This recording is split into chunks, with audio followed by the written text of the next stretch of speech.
Okay, so tonight, this is the topics I'm going to run through. As I said, I've done quite a few changes from the last one, and there's been a lot of updates on gov.org around running outdoor sport events. So we're going to go through an update on the guidance.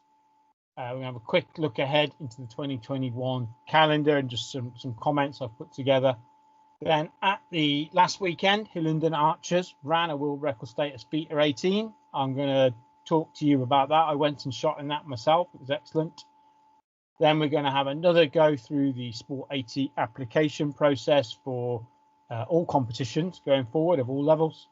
Talk about TOs being able to give out Rose Awards and World Archery Awards on the day. I'm going to recap all the virtual competitions going on this winter. If anyone's got any questions, comments, I'd like further information on those. Questions addressed, they're the ones that have been sent in, and any other questions at the end. When I get to the end of each section tonight, I am going to give people a chance to ask questions. If anybody thinks I'm going too fast, because I tend to, please ask me to slow down, because I do tend to race ahead sometimes. Okay, so updates first on competition guidance. All this comes directly copy and pasted off government.org today, because I feel it's really important information that everybody needs to know. So organised outdoor sport events are now exempt from the legal gathering limits. But obviously, if your event is in a tier 3 area, we are saying you shouldn't run the competition. So that's our extra step. So any outdoor competition, and this is the government's word in here, but I'm just going to put an archery spin on it, can run ahead as long as you follow all of the government's COVID safe rules. I'll go through those in the next few pages. Plus is our original document from the summer, which is still vastly relevant, but I will now, this has come out, make some serious changes to that with what we talk about now. Currently, and this was a question that came in as well, I am recommending 5-meter target centers for competition, but I do think you can run at 4, but 5 was a lot better. We've ran both in our pilot tournaments this year, myself at Lillishall and also the guys at Woking. They ran 4 and they ran 5. You can do it with 4, but 5, I believe, is much safer. So updates, and these are the requirements now for any club running any competition, indoors or outdoors, but predominantly this is talking about outdoors. I will talk about indoors a bit more detail later. As a host club for any competition, you must complete a full risk assessment, must complete the event delivery plan that is on our website on the return to competition page, and produce a venue plan that shows the distances between all your targets, your access points to and on your competition field, particularly from your car park and any other buildings, toilets, etc., your shooting line tent layout, and identify any pinch points where you think people are going to break social distancing. And then once all this is complete, you don't need to send it to us for approval, because we trust everyone to do it. And I'll talk about the if you don't later on. But all this information, and it sounds a lot, but it's not as much as it is. And I did it for our shoots earlier this year. Today's work maximum. You really need to work on it. You must give a copy of all these to the head judge for the day or your chief of judge, all the volunteers working at the event, and a set must be kept on file for us if we ask to see it before or even after the shoot if there were any reported problems. That is your important things. The other thing you will need to keep is who came or have a scan point, obviously, for the government's track or trace. Some more, and pulled these important bits out as well. I have got a full link to gov.org with all this on if you have got a day left to read it all. But these are some more important bits. Match officials, medics, and coaches. So where they're talking about match officials, there are judges. They are now empowered by us to make sure that all COVID secure measures are adhered to. Now, how they choose to deal with that on a day is up to them. They can go to the TO on the day and speak to him. They can speak to the people breaking the rules themselves, or they can just put a report into AGB after. We do need to sort all this out with our judges so they all understand it as well. But this is, as I said, directly off the government. This is also for like referees in hockey, football, rugby. It's the same rules. It's the big thing now where if a player's seen in spitting in running around team sports, they are going to get in trouble.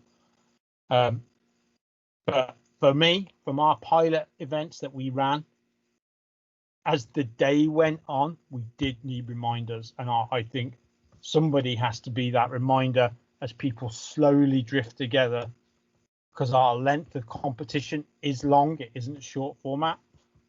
You need to keep the standards up through the day. Sorry. Spectators. There are tough laws out about spectators now, and you probably think, oh, no one comes to watch archery.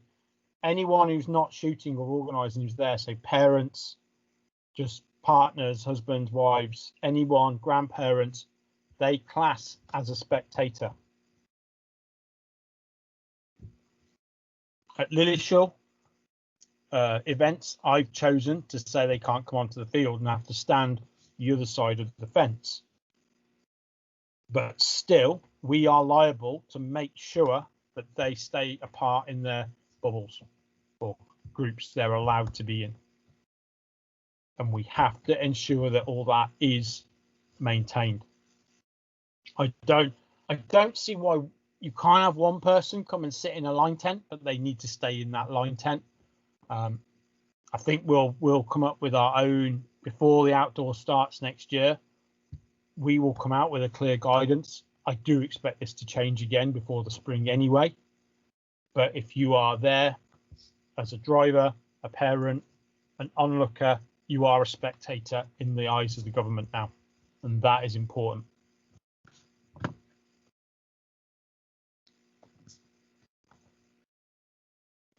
So still, and I'm just going to stress this one, and this is important still because I feel this is really important. You must ensure that everybody coming, and this includes volunteers, judges, drivers, shooters, parents, gives themselves a pre-event check. So before they come, they must ask themselves, have I got a high temperature? Have I got a cough? Have my sense of smell changed or anything like that? If so, you do not attend that day. And that is really important. This information we need, because people will stop reading it, because we do. It's just habit. We'll ignore it on the entry forms. We ignore it on the target list. But we all need to remain really on top of making sure that this message gets across. And it is really important that that is on all your documentation. And even, as I said, some of the clubs were doing these checks on arrival. They had a person masked up at the gate, meeting everyone, asking these questions again. It is really, really, really important. So this is the link here, the blue link there is the link to the very relevant page on gov.org about safe provision of sport. Also, the Sport England website has a lot of this information as well, where they've given their interpretations of gov.org in Sport England's clearer speech, maybe sometimes. There's a big section in here as well about us having, I hate this term, being the police. So the government have now empowered the national governing bodies to write all the return to guide, just to take all the government's information, to mould it to their sport. But at the same time, they've made it very clear that the sports must police, that everyone is following these guidelines and doing it. And it goes on to say in here, and you can all read it, that if people don't, or they flaunt these rules and don't follow these rules, they expect us to take sanctions. Now that sounds really serious, really threatening, but I the government are taking it seriously. And it goes on to say, if an NGB doesn't follow through and look at and stop people who aren't complying with the regulations, the government will then stop that NGB sport happening in the current climate. None of us need that or want that, really, do we at all? So we've had you've got to make sure it's done right. So now we pass this down to you guys at clubs. I want to support everyone to run competitions, but we've got to go through those steps. I think it's quite simple. If anybody's unsure about an event delivery plan, please just contact me, and I'm happy to sit and go through it with you, or Katy will, or I know Lee would as well, gratefully, off our team, because he's into all that kind of stuff. Same with risk assessments. If not everyone knows how to do it, we have written some example risk assessments, so there is a starting point there for you all. Okay, so that's my highlights from a big section of guidance updates from the government since we did this last month, I think it was. So has anyone got any questions on those last few pages before I start moving forward? Is there anything there, Katy, in the box? Does anybody want to ask? There's a question here. If you're running a world record shoot or UK record event, if your COJ is to isolate, has symptoms on the day, or tier rules change at the last minute, meaning they can't attend, another judge at the event is at the right level to run the event, how would we manage this? I think we would give out a dispensation for that. So we did actually have this issue, which happened at one of the field shoots this year, and their COJ wasn't able to attend. And so if this does happen, if you contact the judges working group, to be fair, that comes to me and the rest of the judges working group, and we'll discuss it as a dispensation. If it is on the day, it will just be a case of getting the one which has the most experience and at the highest level, and then we'd need you to write a report after and send it to the judges working group. Yeah, and I think another big bit of information that's come out actually is, so if your competition is in a tier 3, unfortunately it cannot run. But if your competition is in a tier 1 or 2, your volunteers are allowed to travel from a tier 3 to a tier 2 or 1 to judge or volunteer at that event. An athlete cannot. I don't know why. I'm not Boris Johnson, unfortunately, but volunteers and judges are allowed to leave a tier 3 to go to a tier 3 to help an event happen. If you really want to get technical, I believe under 18s can as well, but I'm not. I think that's clearer on Sport England's website. Because we did have an event, unfortunately, that was cancelled in October, where it got trapped in the tier 3 when Yorkshire changed and the shoot had to be cancelled. But now that would be allowed to carry on, but competitors cannot go to a tier 3. And John, you've got another question. If you are self-isolating because you may have been in contact with a non-family member, should you not attend even if you have no symptoms? John, I can step in there. I think the government guidelines still state that if you're self-isolating by whatever means, which is track and trace, or because you have symptoms or you've got a positive test, or you're waiting on the results of a test, you have to self-isolate, period. And that means not going out your front door. Yeah.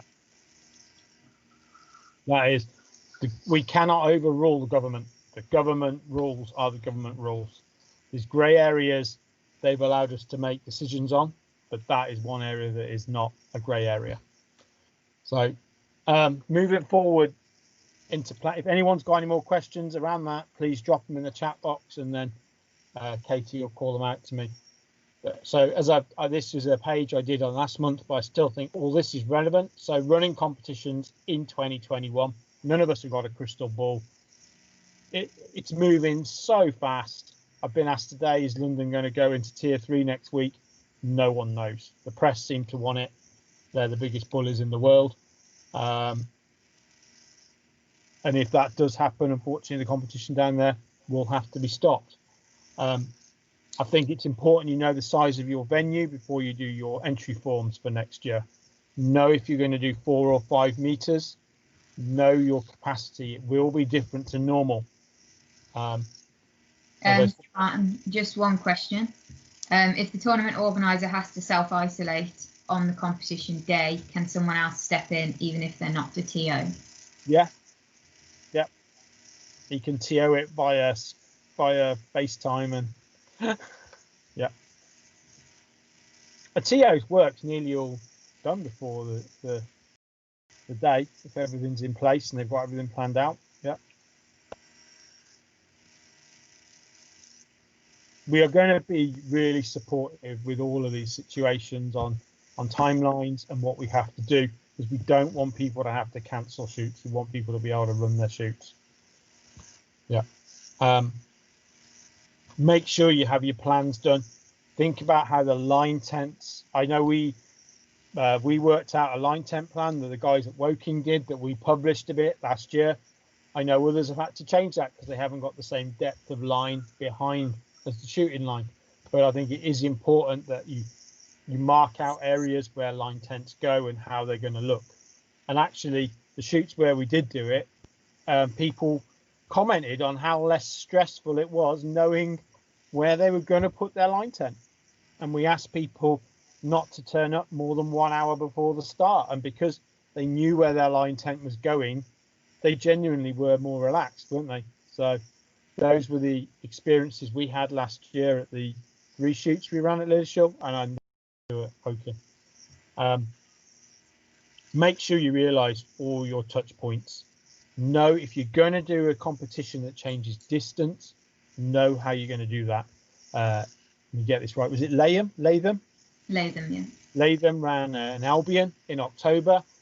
All their targets had wheels on and handlebars, and one person moved the whole field. That was not a problem. That worked really well.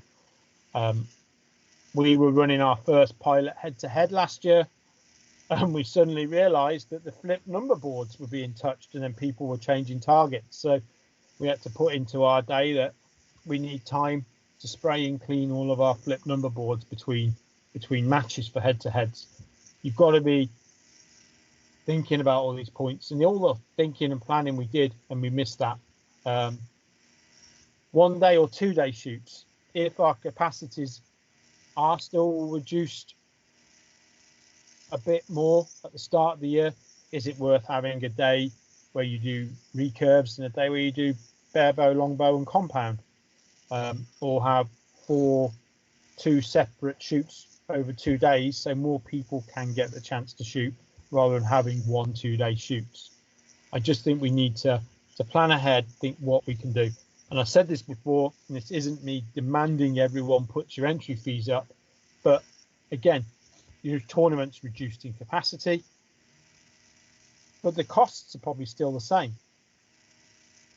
Do you need to adjust your fees? I know that's a horrible thing to say when it's such an uncertain world, but we don't want you to run shoots at a loss, and we don't want to not run shoots. And I think the people who will want to go won't always mind if it does cost a few pounds more than it did. Yeah. And you've just got a couple more questions. Lisa, yep. Did you want to ask your question?